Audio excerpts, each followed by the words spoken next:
운명의 날 1961년 5월 16일 새벽 나는 습관대로 일찍 일어나 라디오를 켰다. KBS 박종세 아나운서가 읽어 내려가는 5.16 군사혁명 공약 방송을 실시간으로 들었다. 민족사적 대전환의 순간이란 생각은 엄두도 못 내고 오늘은 학교에 안 가도 되겠구나 하는 기쁨이 앞섰다. 고려 무신단 이후 약 800년 만에 처음으로 군인이 권력을 잡았다. 세상이 빨라졌다. 64년 전으로 돌아가 그 시절을 생각하면 영화 필름이 갑자기 빨리 지나가는 것 같았던 이미지들이 떠오른다. 거리에서 깡패와 상위 군인들이 사라졌다. 계엄군은 길을 멋대로 건너는 행인들을 붙들어 임시로 만든 사각줄 안에 몇 시간 세워 놓았다. 텔레비전이 없을 때 그 역할을 대신한 것은 극장에서 영화 상영 전에 틀어주던 리버티 뉴스였다. 국가재건 최고의 박정희 의장의 활동사진은 여기서만 볼 수 있었다. 단정한 군인이 선글라스를 낀 작업복 차림으로 지휘봉을 들고 빠른 걸음으로 현장을 누비면서 이것저것 지시하는 장면의 연속이었다. 사회가 생동했다. 이 무렵 유행했던 노래 한명숙의 노란 샤스 입은 사나이는 경쾌한 멜로디로 시대의 주제가 역할을 했다. 영주천 유로를 바꾸다. 그해 9월 혁명정부는 농업인부채정리법을 제정, 이른바 농어촌 고리채 탕감 정책을 폈다. 요사이 이재명 정부가 밀어붙이는 비탕감 정책의 원조쯤 되는 아주 성공적인 결단이었다. 약 900만 건이나 되는 농어민 부채를 실태 조사하여 정부가 악성 부채를 대신 갚아주고 낮은 금리로 장기 분할 상환하게 한 것이다. 약 1,000억 원 이상을 탕감했는데 이는 농촌 근대화 정책의 출발점으로 평가받는다. 박정희 혁명정부가 때려 부수는 대서가 아니라 건설하는 데 유능하다는 점을 국민들에게 처음으로 깊게 심어준 계기는 혁명 2달 뒤에 있었던 경북 영주 대홍수 대책이었다. 박정희 의장은 현장을 시찰하는 자리에서 S자로 흘러 홍수를 자주 일으키는 영주천 유로를 직선으로 바꾸도록 지시하였다. 군의 공병대가 투입되어 직강 및 개방 공사를 하고 영주시가지도 재구성하도록 하는 작업엔 6달밖에 걸리지 않았다. 군사작전처럼 해치운 것이다. 군장교단의 우수한 경영 능력을 보여준 첫 사례로서 건설하는 군인들의 역사적 등장이었다. 1961년 박정희 소장이 정권을 잡고 경제개발에 착수하였을 때 한국의 1인당 국민소득은 93달러였다. 당시 경제통계 대상이었던 103개국 중 87위로 최하위권이었다. 1위는 2,926달러의 미국, 이스라엘은 1,587달러로 6위였다. 일본은 26위, 스페인은 29위, 싱가포르는 31위였다. 아프리카 가봉은 40위, 수리남은 42위, 말레이시아는 한국의 1인당 국민소득보다 3배가 많아 44위였다. 아프리카 짐바브웨도 당시엔 1인당 국민소득이 274달러로서 한국의 약 3배나 잘 살았고 46위였다. 필리핀은 당시 한국인에겐 선망의 대상이었다. 한국보다 약 3배나 많은 268달러로서 49위였다. 남미의 과테말라도 250달러로 53위. 잠비아, 홍고도 한국 앞이었다. 나세르의 이집트는 152달러로서 70위였다. 박정희 소장 그룹의 일부는 이집트의 나세르를 따라 배우려 했다. 아프가니스탄도 124달러로 75위. 카메룬은 116달러로 77위였다. 캄보디아도 116달러로 78위, 태국은 110달러로 80위였다. 차드 82위, 수단 83위, 한국 87위. 그 뒤 한국이 얼마나 빨리 달리고 높게 뛰었는지는 설명이 필요 없다. 한국은 유신시대로 불리는 1972년에서 1979년에 중화학공업 건설을 본격화하면서 1인당 국민소득 랭킹에서 도약한다.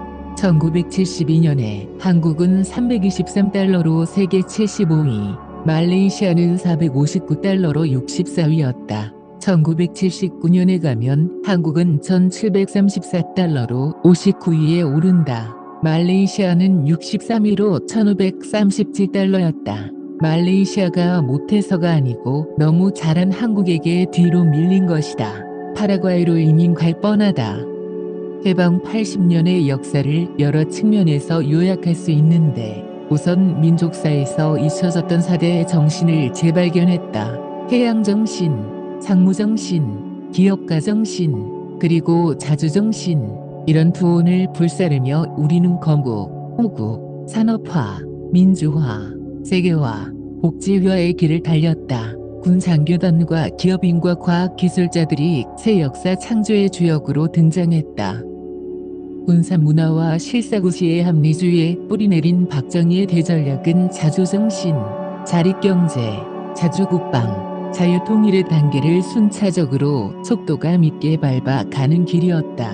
천지개벽의 변화를 이끈 박정희는 교사, 군인, 혁명가, 경영자의 역할을 하면서 최악의 조건에서 최단기간의 최소한의 희생으로 최대의 업적을 남겼다.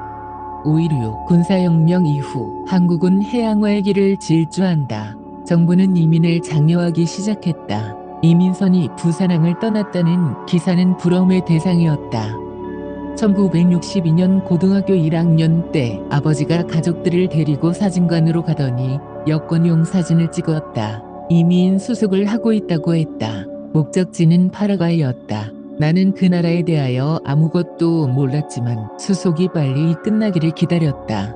한국보다 못 사는 나라는 없을 터이니 조국을 떠나는 것 자체만으로도 가슴 설레는 일이었다.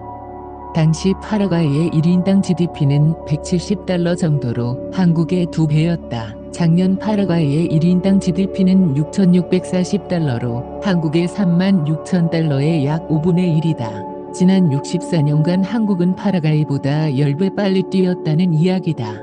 다행히 이민 수속은 실패하여 나는 지금 이 글을 한국에서 쓰고 있다.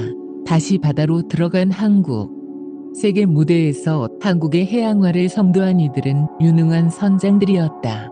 해양대학 출신 선장들이 외국 선사에 취직했고 이들은 수출선원으로 불렸다. 수산대학 출신 선장들은 원양어선을 타고 먼바다로 나아갔다. 두 대학 모두 부산에 있었다. 1960년대 베트남 파병도 한국 군인들의 첫 해외 진출이었고 1970년대 거대한 조선소의 등장은 한국을 세계적 해양강국으로 만든다. 조선조 시절 서해는 수백 년 동안 통항 금지 해역이었다. 이영훈 교수는 한국경제사에서 조선은 바다에서 철수했다.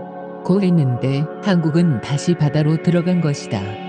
내가 1965년에 국립부산수산대학 제조과에 들어가고 기자로서는 해저 석유 시추 취재에 달려들고 탱커를 타고 중동에서 울산 석유 항로 취재도 하고 북양업이나 고래잡이와 관련된 글을 쓰고 해운업과 바이킹 그리고 세월호 사고 등에 관심을 지속적으로 유지하는 등 바다와 관련된 분야에 머무는 시간이 많은 것도 한국 해양화의 흐름을 탄 덕분일 것이다. 38선 획정은 남한을 사실상 섬으로 만들어 생존을 위하여 해외로 나아가지 않을 수 없도록 밀어붙인 면이 있다. 이는 분단으로 위장한 축복이었다.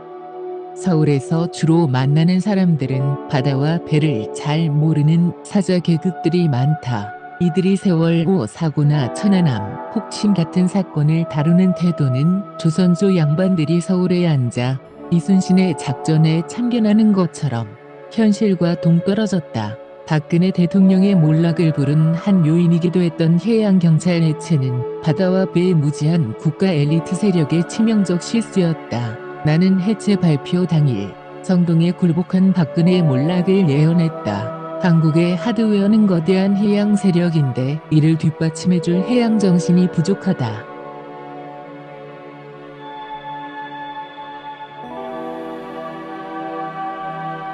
군인과 문민 1963년 10월 15일 대통령 선거는 그 뒤 한 세대의 국가적 진로를 결정했다. 고교 2년생으로서 열렬한 박정희, 김종필 지지자였던 나는 이 선거 유세장을 쫓아다녔다. 이 선거는 국군 장교단으로 대표되는 신진 개혁 세력과 구 정치인으로 대표되는 기득권 세력의 대결이었을 뿐 아니라 나에겐 미국에 대하여 주체적인 박정희와 사대적인 윤보선의 싸움으로 비쳤다. 귀족 윤보선과 서민 박정희의 대조를 이루기도 했다. 논리적으로 박정희 세력은 공세적이었다. 나는 장외에서 벌어진 함석헌, 이낙선 논전을 재미있게 읽었다. 함석헌은 1963년 7월 16일자 조선일보 일면에 3천만의 울음으로 부르짖는다 라는 제목의 기고문에서 박정희님, 당신은 군사 쿠데타를 한 것이 잘못입니다. 나라를 바로잡자는 목적은 좋았으나 수단이 틀렸습니다. 수단이 잘못될 때 목적은 그 의미를 잃어버립니다. 우리의 국시는 반공이 아니라 데모크라시입니다. 라고 썼다. 박정희의 대리인으로서 반격에 나선 이는 오히려 혁명 기록의 사구한 이낙선 중령이었다. 최고의 공보비서이던 그는 8월 22일부터 3일간 동아일보에 들이대는 말에 갖다 바치는 말씀이란 제야의 글을 실었다. 그때 이낙선의 나이는 36세, 회기망만한 젊은 장교였다. 지금 우리가 가난을 면하기 위하여 걷고 있을 겨를이 없어 세찬 다른 박질을 하는 통에 얼마쯤에 무리가 뒤따랐던 것도 사실입니다. 혁명정부는 어리석게도 국민을 편안히 쉬지 못하도록 했습니다. 논길을 넓혀라. 부엌을 개량하라. 호미자루를 길게 화라. 리어카를 이용하라. 돼지를 길러라. 가을 가리를 하라. 퇴비를 많이 만들어라. 자동차는 고 스톱을 지켜라. 양담배를 피지 말라. 깡패를 잡아라고 했습니다. 그래서 요 다음에 뼈 찍을 때 보자 고 하는 말도 들었습니다.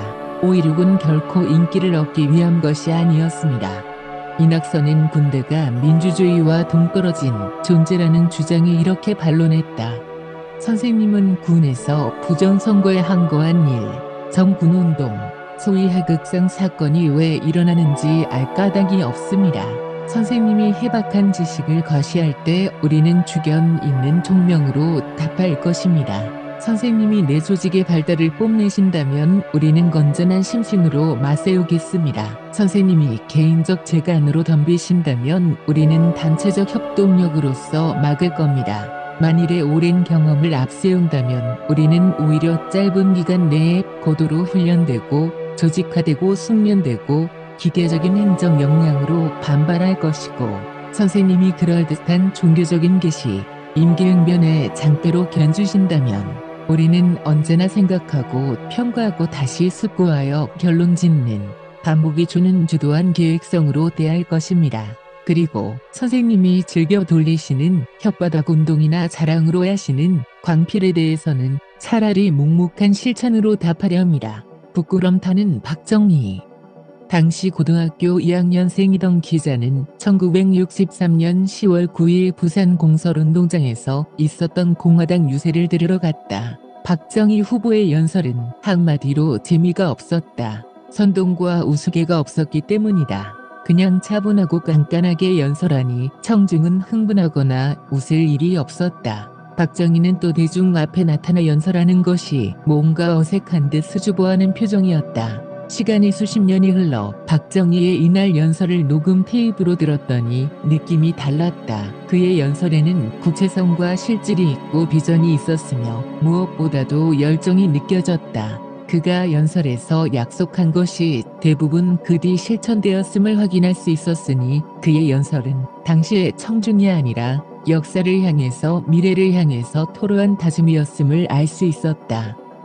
그날 부산 유세에서 박정희는 낭만에 빠질 여유도 없는 것이 조국의 현실이라고 했다. 어제 마산에서 유세를 마치고 부산으로 자동차를 타고 왔습니다. 연도의 풍경은 대단히 아름다웠습니다. 오곡백과가 대풍년을 이루었습니다. 연도에는 코스모스가 한없이 피어서 지나가는 사람들로 하여금 대단히 부드러운 기분을 주었습니다. 한 곳을 지나오면서 보니까 땅에 납작하게 붙은 쪼매난 오막살이 주막이 있었습니다. 그 집에 코스모스가 피었는데 그 코스모스 키가 오막살이 집보다 오히려 더 클 정도로 납작하게 붙은 주막집입니다.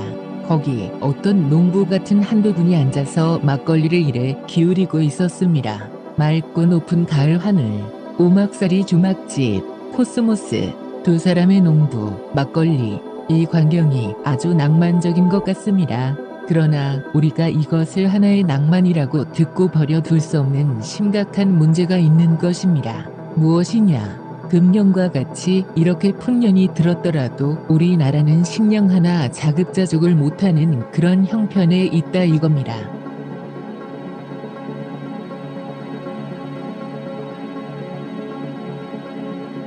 박정희와 윤보선. 이 선거를 취재하러 한국에 온 재미동포 언론인 피터 현 씨와 나중에 친하게 지냈는데 그는 윤보선과 박정희를 동시에 인터뷰한 소감을 이렇게 들려주었다. 뉴욕 헤럴드 트리뷴 특파원이었던 그는 윤보선 후보를 먼저 인터뷰하곤 실망했다. 국가 운영에 대한 비전을 찾을 수 없었다.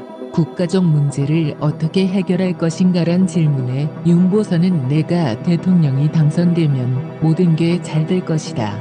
그런 것은 대통령이 당선된 뒤 생각해 볼 문제이다. 라는 식으로 대답하여 기사화할 말을 찾을 수 없었다. 그는 박정희 후보가 대구에서 유세할 때 따라 내려가서 그와 인터뷰했다. 국가 건설에 대하여 설명하는 박정희의 진지성과 열정에 감복하여 선입견이 바뀌었다. 그는 사정을 끊고서 윤보선보다는 박정희에게 유리한 기사를 쓰게 된다.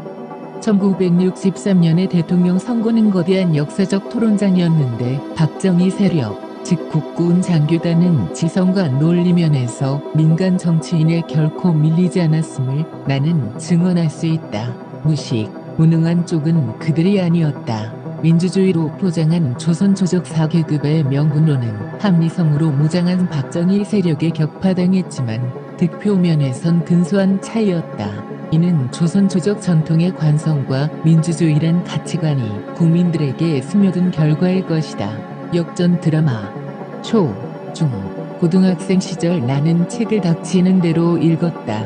부산의 서점엔 문예춘추 같은 일본의 잡지나 문고판 헌책들이 많이 꽂혀 있었다. 일본어 문법 책을 사서 몇 달 읽으니 한자가 많은 일본어 책 읽기는 가능해졌다. 니체의 인간적인 너무나 인간적인 그 일본 책으로 읽었다. 나는 사회주의 경향의 책도 많이 읽었다. 특히 고등학교 진학 선물로 누가 사준 근대형 명사 상사를 탐독하고 트로츠키를 좋아하게 되었다. 이 책의 원명은 미국 좌파 문화가 에드먼드 윌슨이 쓴 핀란드 역까지였다. 강봉식 씨가 번역하였다. 좌파 서적으로 판매 금지하지 않고 팔리게 한 것이 신기하였다. 광복동에는 리어카에 지나간 미국 야구 잡지나 영문 서적을 잔뜩 싣고 파는 노점상이 있었는데 여기서 영업한 공산당 선언을 구해와서 가슴을 뛰며 읽기도 했다. 박정희와 김종필을 좋아한 이유 중 하나는 두 사람의 미국에 대한 주체적 입장이었다. 박정희, 윤보선 대결은 사상 논쟁으로 번졌는데 빨갱이로 몰린 이는박 후보였다. 그의 남노당 전력을 폭로한 기사를 호외로 뿌린 것은 동아일보였다. 10월 15일 투표 방송은 역전 드라마였다. 우리 집안은 모두 박정희 편이었다. 투표일 직전 윤보선 즉 인사가 경상도에는 빨갱이가 많다. 고함 발언은 사상 문제로 피해를 본 이들을 자극하여 몰표가 나오게 했고 이익의 당락을 갈랐다. 박정희 후보가 표를 많이 받은 곳은 1996년 조봉암 후보 표가 많이 나온 곳과도 많이 겹쳤다. 나는 2박 3일간 이어진 개표 중계 방송을 밤새워 들으면서 박정희 후보가 막판에 전라도에서 쏟아진 표에 힘입어 15만 6천 표 차로 이겼을 때 박수를 쳤다. 직후에 총선에선 공화당이 압승했다. 1963년 11월 케네디 대통령 비살은 텔레비전의 위력을 실감하게 했다. 범인인 오스왈드가 세계가 TV로 지켜보는 가운데 사살되는 장면. 장례식에 참석한 박정희 의장과 키 큰 드골 프랑스 대통령의 사진은 오래 남았다. 계속